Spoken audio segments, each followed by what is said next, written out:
Buenas tardes. En esta charla nos proponemos abordar básicamente dos cuestiones.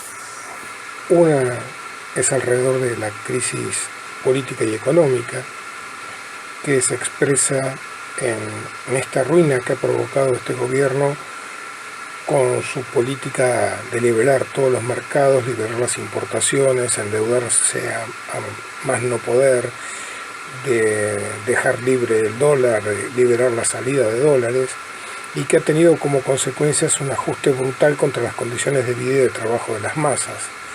Cuando se habla de que hay un incremento de pobreza, es efectivamente un incremento notable de la pobreza en este último periodo, muchísimo más de los índices que ellos están informando, porque la enorme mayoría de la población percibe ingresos muy por debajo de lo que cuesta la canasta familiar.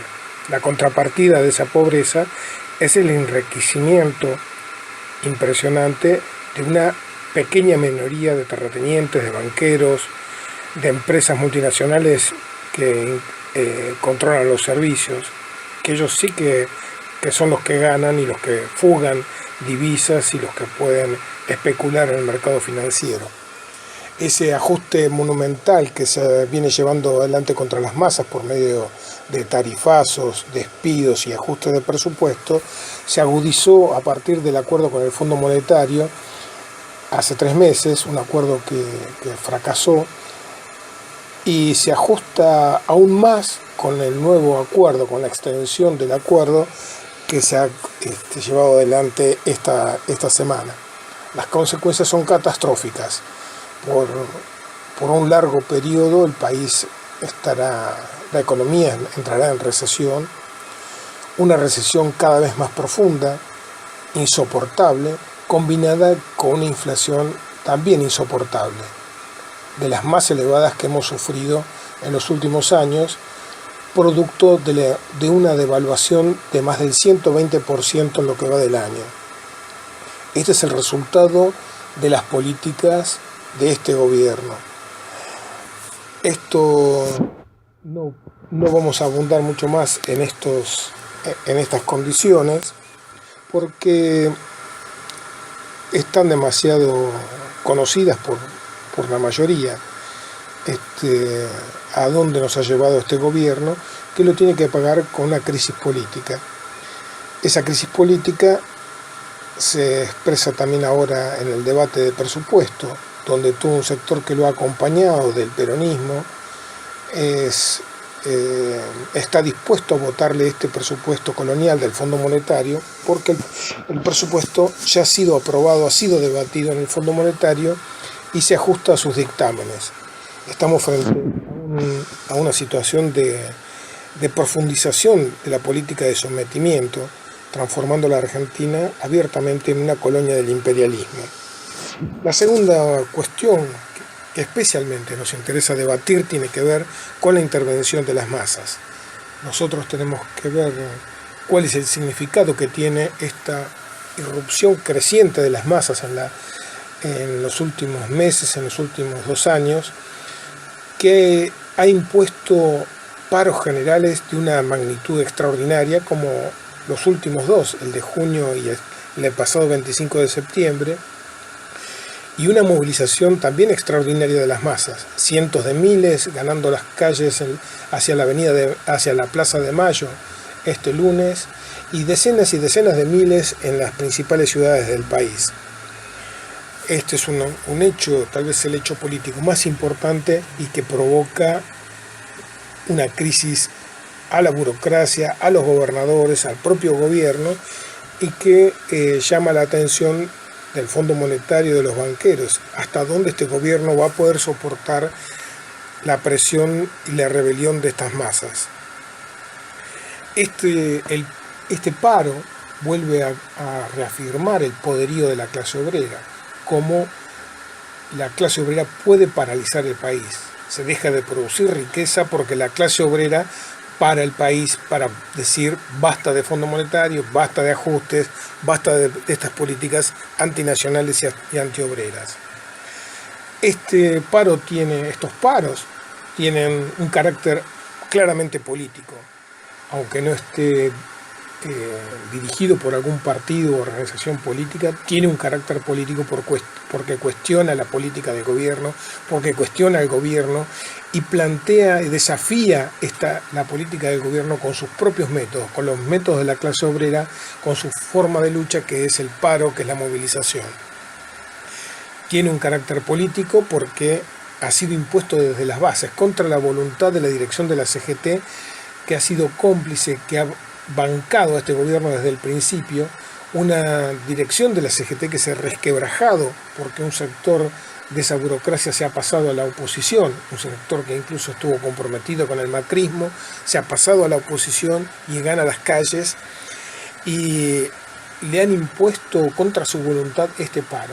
Esa dirección de la CGT no solamente transó con Macri, se sentó a negociar con el Fondo Monetario también. Esto también tiene una gran importancia.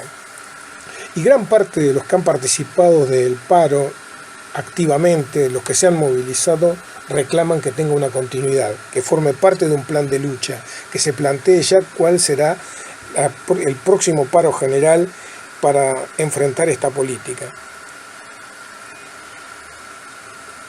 El sentido de esta movilización creciente de las masas y de estos paros tiene un sentido, que es decir, basta esta política, hay que parar, hay que detener ahora la ruina del país.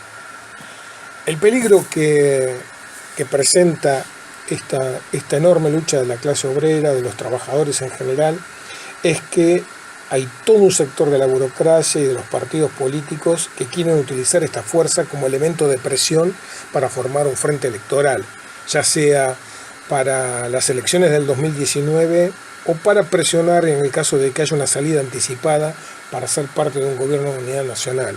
Es decir, llevar este poderío de la clase obrera, de los trabajadores, al terreno de la burguesía, al terreno de una salida electoral, de una salida institucional a la crisis política que se vive. Muchas de estas organizaciones están planteando programas radicalizados que plantean tareas nacionales y democráticas que tienen una extraordinaria vigencia, como la nacionalización de la banca, del comercio exterior, no pago de la deuda externa, romper con el Fondo Monetario, recuperar la soberanía nacional, imponerle grandes impuestos a las compañías exportadoras, que no se haga un solo dólar, etcétera, etcétera.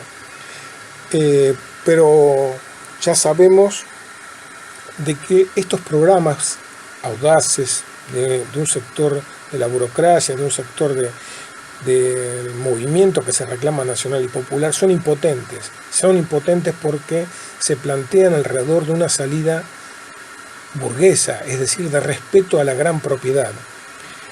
Estas corrientes no plantean el problema de la ruptura con las multinacionales, la ruptura con la oligarquía terrateniente que debe ser expropiada.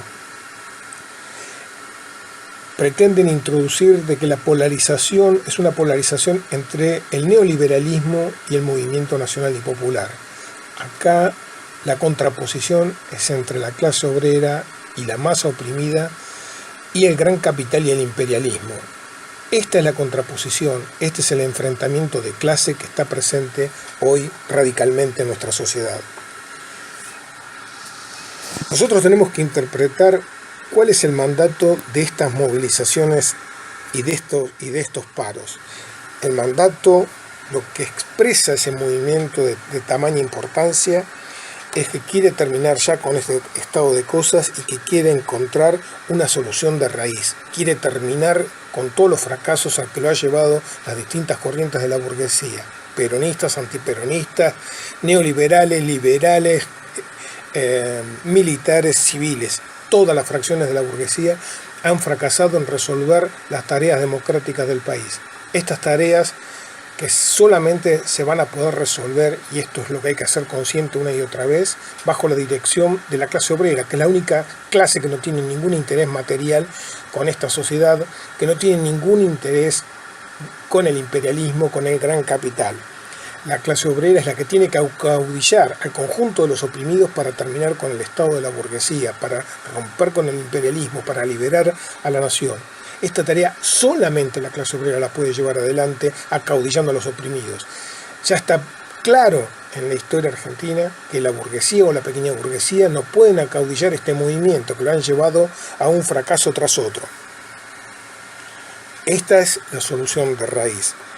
El frente que está colocado construir es un frente antiimperialista, un frente que unifique a todos los oprimidos con las banderas sociales, nacionales y democráticas, con una estrategia diferente, con la estrategia de la clase obrera, que es lo que no plantea ninguno de estos sectores.